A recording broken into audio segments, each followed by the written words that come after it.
Divieto di accesso ai pubblici esercizi e nelle immediate vicinanze di bar e locali del centro storico di Bassano, inteso come spazio compreso fra le mura cittadine. Scatta il DASPO per il 17enne che si è reso protagonista di una sfilza di episodi di violenza e disturbo nel salotto buono cittadino.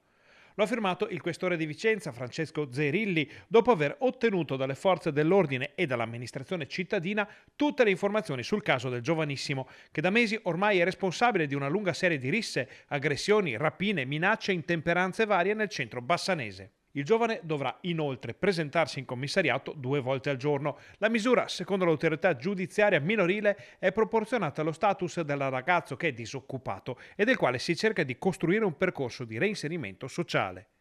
Il provvedimento è già stato reso esecutivo dai carabinieri della compagnia di Bassano, gli stessi che lo avevano identificato dopo l'accoltellamento di un giovanissimo avvenuto nelle vicinanze del Ponte Vecchio il 3 settembre scorso.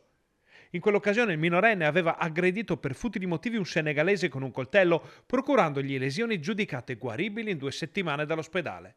Il DASPO era stato annunciato dal sindaco Nicola Finco, che così oggi accoglie l'azione della questura berica. Diciamo una risposta importantissima che è arrivata anche in maniera velocissima, diciamo da parte sia del questore che del prefetto, che li ringrazio perché hanno subito recepito le istanze e le necessità che gli ho sottoposto la scorsa settimana e nel giro di pochi giorni hanno già predisposto questo DASPO, che è stato anche rafforzato dall'obbligo di firma per ben 2 volte al giorno da parte del tra virgolette capobranco. Quindi penso un segnale importante non solamente per il singolo individuo ma anche per tutto il resto del gruppetto. Quindi insomma un'ottima collaborazione tra le forze dell'ordine e istituzioni locali che vediamo hanno già prodotto i primi effetti.